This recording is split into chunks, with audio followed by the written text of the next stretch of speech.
Welcome to Backyard Oasis, a podcast designed by and for older adults living in the beautiful Pioneer Valley of Western Massachusetts and produced in the tech studios at Greenfield Community College in Greenfield, Massachusetts. Backyard Oasis reaches out to older adults who seek knowledge to help them live more thoughtfully, healthily, and happily, who hope to inspire others with their ideas, and who serve their communities in the interest of the greater good. We hope you join us frequently in our pleasant Backyard Oasis for wide-ranging conversations with a diversity of people who are growing older and want to talk about it. Hi, I'm Denise Marianne Schwartz, your host. You know, I grew up in a small town in western Pennsylvania. Every evening, the local newspaper, the Latrobe Bulletin, was delivered to our front door. On Sundays, the Pittsburgh Post-Gazette was delivered early enough so I could scan the comics before we left for church. We all read the paper in those days. Mom and Dad read it after dinner, in the living room in the winter, or out in the little screen porch in the summer. I read the comics and the advertisements for new fashions, schedules for the town swimming pool, reports about Girl Scout meetings, and the dates of roller skating parties. That was the time of hyper-local news. For example, it was in the bulletin that I read that I had won first place at the playground in the best decorated bike category. And even though I already had the blue ribbon from the big ceremony that had been held at the playground a few days before, knowing that everyone in town would read about my accomplishment made me so proud. I still love reading the local newspaper. It's a pleasure to take a break from the digital world and flip paper pages to find out when the planning board meets, who's headlining the coming music festival, which roads are closed due to trees falling during a vicious storm. And then there are the letters written by local folks and published on the opinion pages. I never skip those. Now, when I became a feature writer for a regional newspaper, I felt as if I had won the lottery. I could write the local news and local stories that made people feel good and feel well-informed. Going out into the community, interviewing good people, coming back to the newsroom where I joined other writers clacking away on their computers. Well, what could be better than that? My guest today knows the buzzy feeling of the newsroom, too. You heard Joan Livingston talk about the mystery novels she writes now when you listened to a recent podcast episode about her protagonist, Isabel Long, a private investigator who solves cold cases in the hill towns right here in western Massachusetts. Today, though, Joan is going to talk about her 35-year career as a journalist, how the business of reporting the news has changed, and she's going to share her thoughts about the relevance of newspapers in our digital age. Hello, Joan. Hello, Denise. Thank you for having me. You're welcome. Here we are again. Yeah.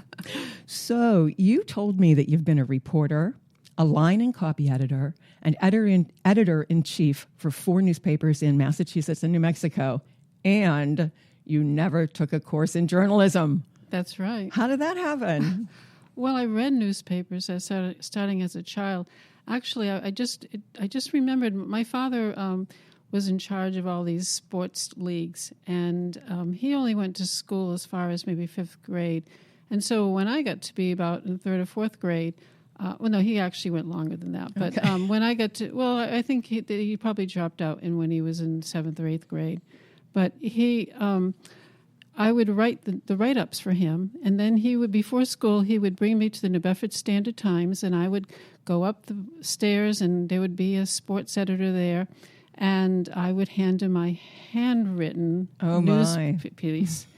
And I just saw all these desks and, and typewriters, and I guess I got the bug then. So, but, I just read newspapers a lot, When I lived in Boston, I would read both the morning and evening,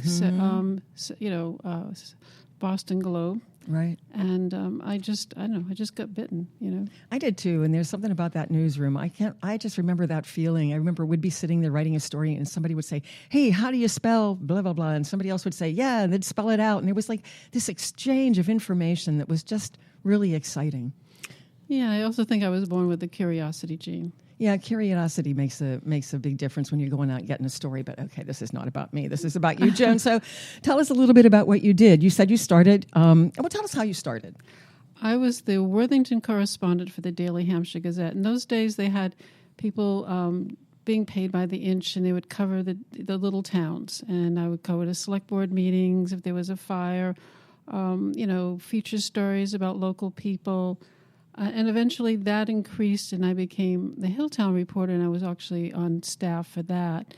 And it was great because I got to cover Chesterfield, Cummington, Worthington, and any kind of big stories. I think I mentioned to you, I even got to go to the White House. Oh, yeah. Tell us about that. Yeah, that's when Tony Lake became the National Security Advisor.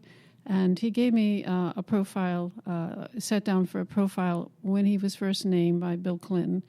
And then I went to the White House to interview him there and some of his staff. Wait, how did you connect with him?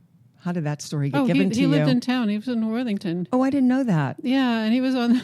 I remember when Tony. There was the Board of Health. I think it was the Board of Health was having a hearing about pigs. Of course. Someone didn't like that their neighbor had pigs next door, and so what did the neighbor do? He moved his pigs closer to their property. So the Board of Health was having a hearing about it, and I remember Tony coming and standing up and saying how he had a farm and he had cattle and defended the pigs. Well, I love that. The defender of pigs. That's my kind of guy. I like it a lot. And so you covered the small stories. I was thinking before we talk more about what you did when you went to New Mexico, maybe some listeners don't really know what, for instance, a copy editor does or what an editor-in-chief does. Maybe you can talk about those a little bit. Well, a line editor would be, you would get the copy and you would read it through, make edits, ask questions. Well, what's copy? I know a lot of people don't know what that is. A copy editor would go over sort of proofreading and see, what that's more proofreading. And in some places they actually do layout. So. But the copy is actually the material that's going to become the news. It's the written word. It's the written word, yeah. Yes. Some people don't understand that. They're like, copy? What do you mean? It's a duplicate of something? Oh, no, that's the story. Yeah. So, and then editor-in-chief is the boss. So, you do the hiring and firing, and I'd never fired anybody, but the hiring, I loved the hiring process. What I ended up doing, instead of, when someone would come, mostly they were young people. Sure. And I'd say, welcome to grad school. And they would come, and I would give them an assignment. Now, I used to send them on an assignment, but I didn't really know what kind of questions they asked. So in the more recent years, what I would do was interview me and write a story. And so I would know what kind of questions they asked me and what was the end result. And that worked out pretty well. Yeah, and I really enjoyed working with reporters very much, and the photographers. Yeah. Giving them good assignments. I would tell them there are two kinds of reporters: hunters and gatherers. Gatherers get, they'll get a press release. A press release, right? Hunters will go find the stories. I want hunters.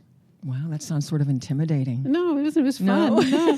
There's a certain person who wants to do journalism. Wants to do that. Yeah. You went to New Mexico. Mm-hmm. Tell us about that. Well, my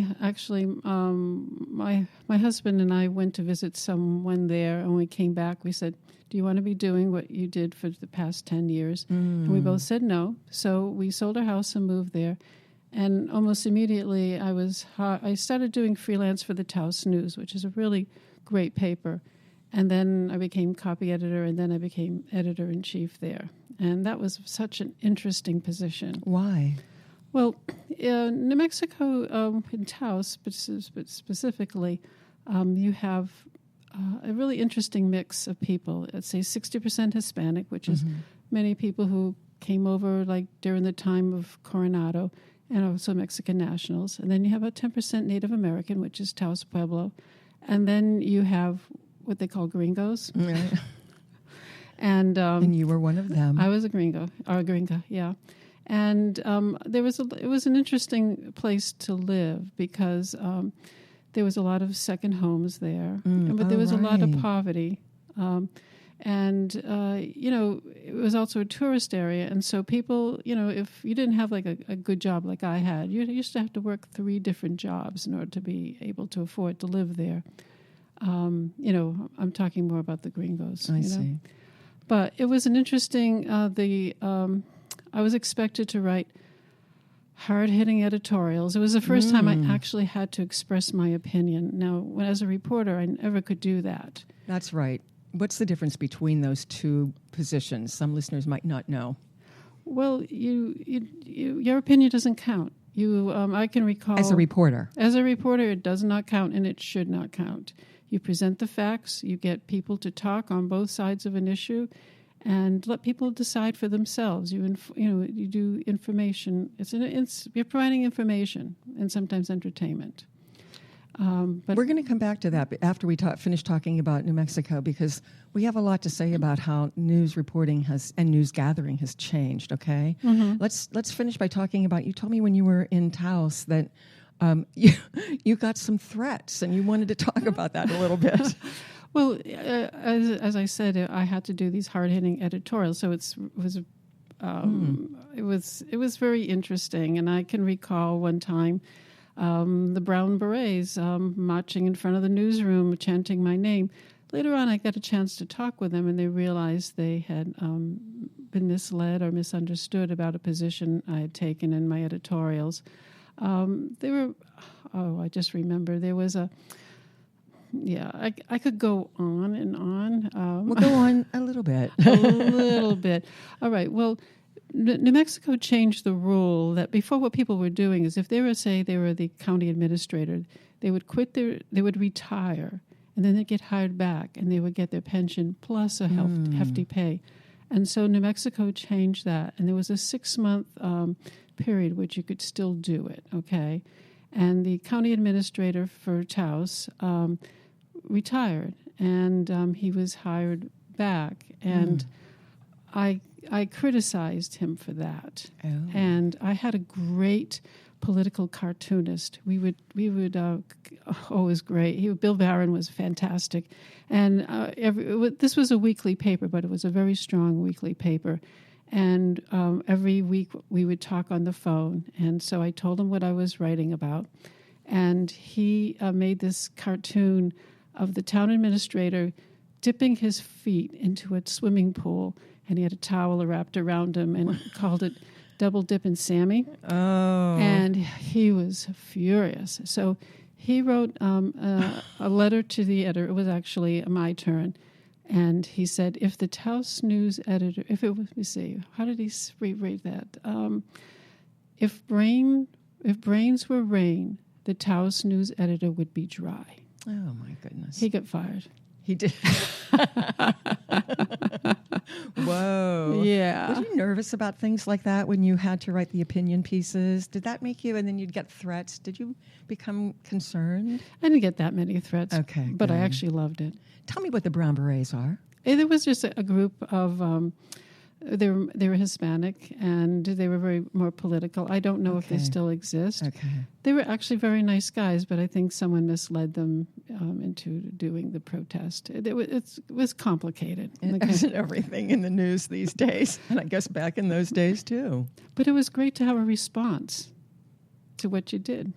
Why was it so great to have a response to what you did? Well, when you do editorials, they should motivate people to do things. So not all of my editorials were hard hitting. Some of them were, congratulating people or just putting things in perspective. But it was a lot of fun. It was fun. I would think you'd need to have a certain amount of courage to do that too. Perhaps. That's why I like to read the letters that people send into our local paper on the My Turn page or the opinion page. I forget what we call it now.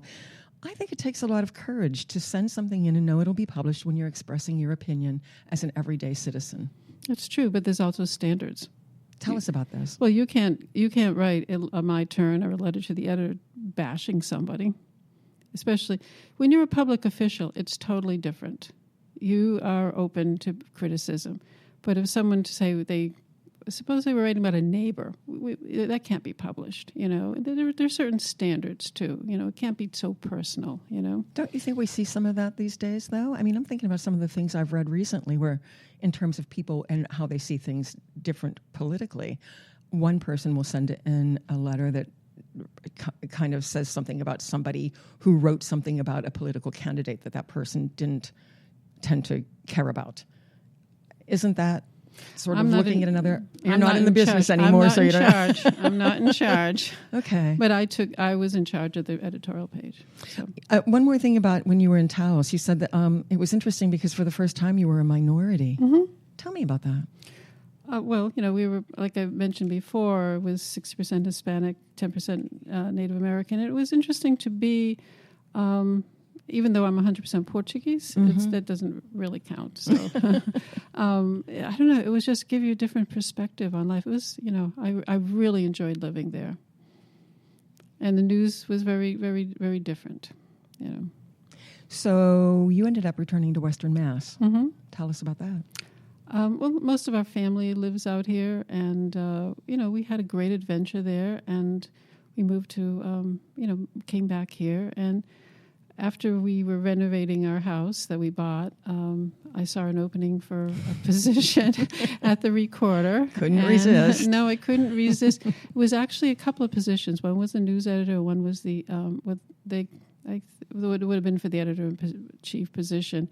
And when I applied for the news editor, they asked me, well, why don't you apply for the other one? And so, and I really, really enjoyed leading the news at the Recorder, and it was also the Athol Daily News. And then eventually I picked up the Daily Hampshire Gazette. Yeah, I remember when you were there.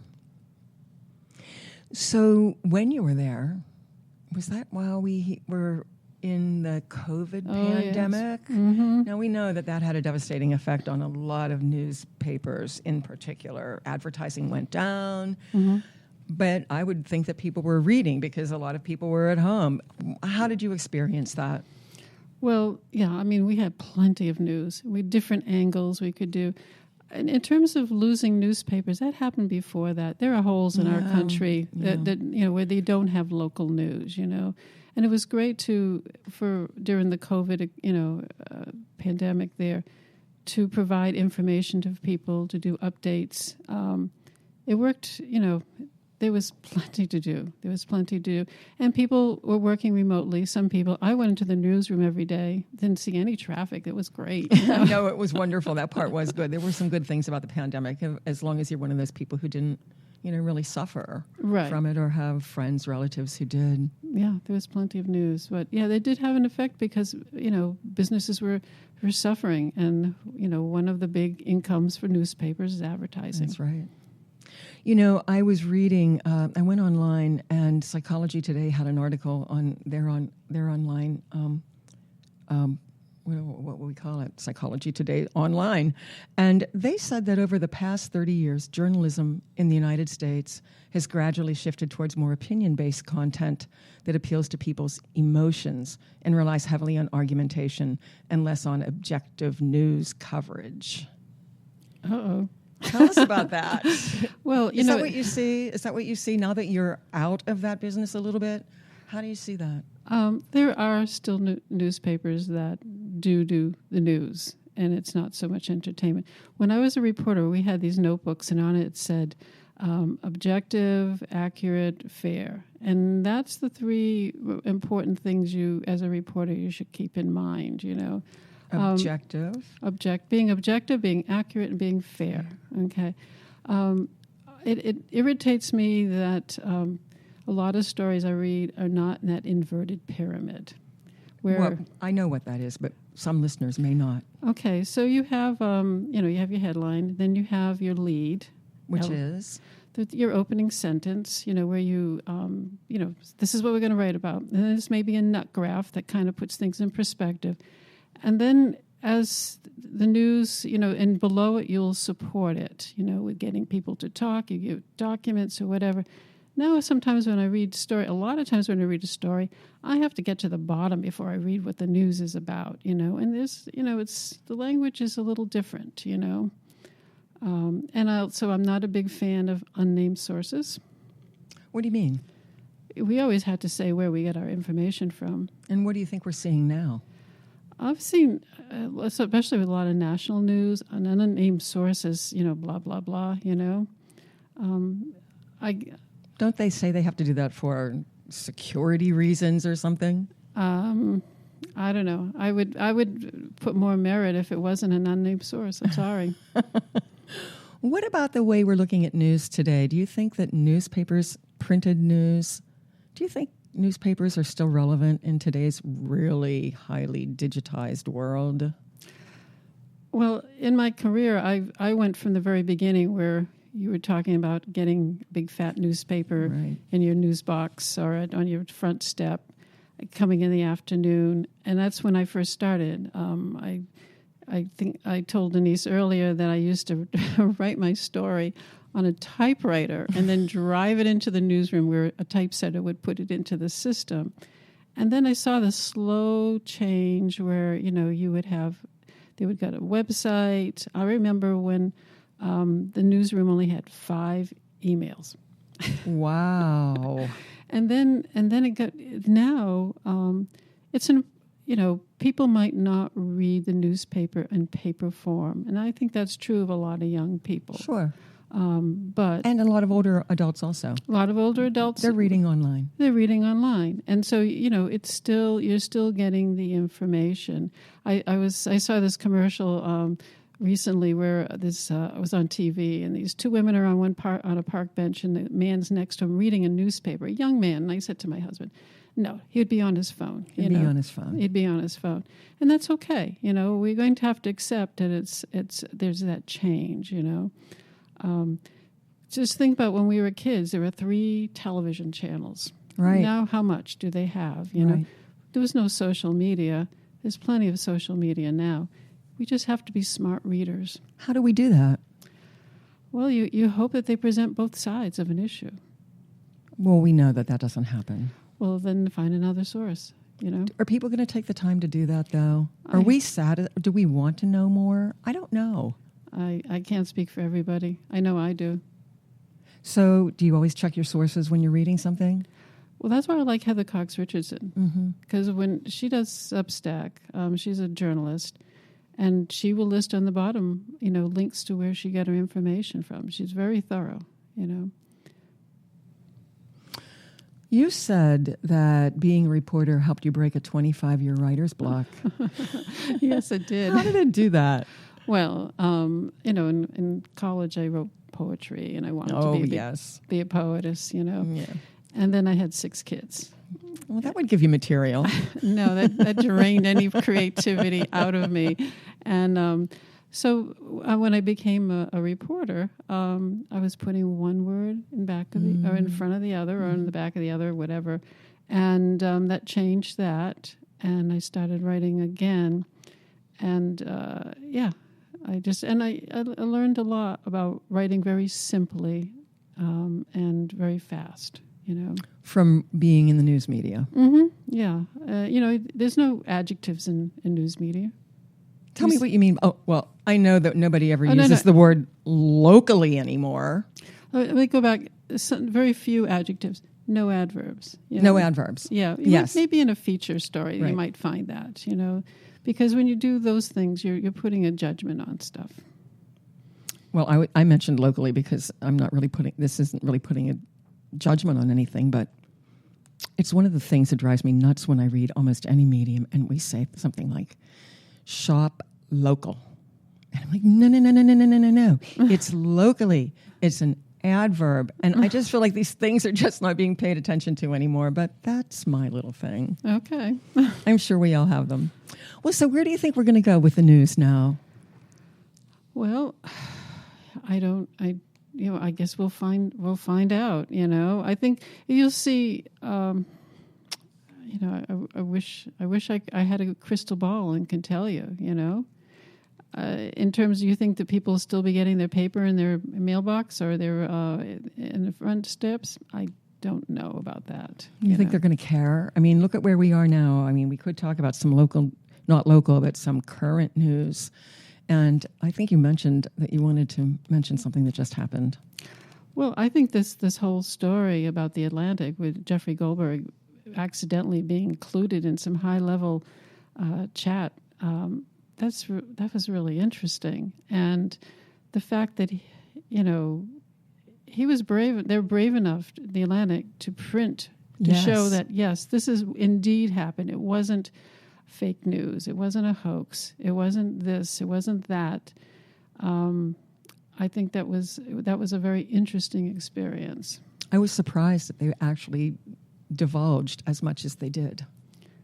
Well, it already had happened. So I guess they felt that they could. They felt that they could. Initially, they didn't release that much, and they redacted some of the stuff. But when they were trying to say it was a hoax or that, being critical of Jeffrey Goldberg and the Atlantic, when it was really the high-level people in the administration had messed up.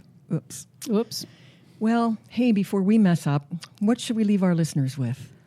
Well, I when I was a reporter and an editor, I felt that the stories we wrote, community newspapers are so important because where else are you going to get the news? All right, people might put something on Facebook or on some side of social media, but it's not going to have the background. It's not going to have the research that a reporter puts in that an editor assures is correct. And so I hope people support our local newspapers, whether you read it in paper form, you can go to your local libraries. I know all the libraries have them. Or if you get it on your phone or your computer, stay in touch. It's really important. I think it's important, too. I read it every day, and I feel like it helps me understand what's happening in my town, in my region, in ways that, I read news on my phone, on my laptop, too. But there's just something about turning that page and seeing what's next each day in this little package that somebody has worked really hard to put together. I feel like it's valuable. I don't feel like I'm a dinosaur by reading the newspaper. I love everything about it, including its history. And just one more thing. We don't know in 20, 40, 50, 100 years where all of this digital information will be, how it will be archived, and how we'll be able to find it. But I have to tell you, I was cleaning out drawers the other day, and at the bottom of the drawer, I found a newspaper. And it was, I can't remember the year, but it was a front page of a newspaper that was printed in a small town outside of Pittsburgh, Pennsylvania, and the front page had some other kinds of national news, and then there was the story about my 5 uncles who opened a furniture store in that little town, and it was the biggest furniture store anybody had ever seen, and there were appliances sold in that store too. And not only did they talk about that, but they talked about how my grandparents came from Italy and how they worked in a smaller store, and then my uncles, the sons, were able to open this other big store. And I read that going, wow, I didn't know. I turned the page of this crumbly old newspaper, and there were, I don't remember how many, 1, 2, maybe 3 pages of advertisements from other people in the area congratulating the Favreau brothers on opening their furniture store. Now, for me, that was information that I had never seen before, and it was wonderful. So newspapers might be important today. They might be really important for readers tomorrow. Well, we have the First Amendment gives us freedom of the press. Right. With freedom of press comes responsibility. And that responsibility is being accurate, fair, and objective. And we should support those papers, those publications that do that. I agree. Thanks for reminding everybody about the First Amendment. You're welcome. Talk to you another time. Okay. Let's be accurate, fair, and objective. All day today and tomorrow. Thank you, Denise. Nice seeing you again, Joan. Nice seeing you. Bye-bye. Bye-bye. This concludes today's podcast. We're always looking for new ideas, so feel free to reach out to Judy Raper, Associate Dean of Community Engagement at Greenfield Community College, at 413-775-1819. If you have an idea you'd love to share.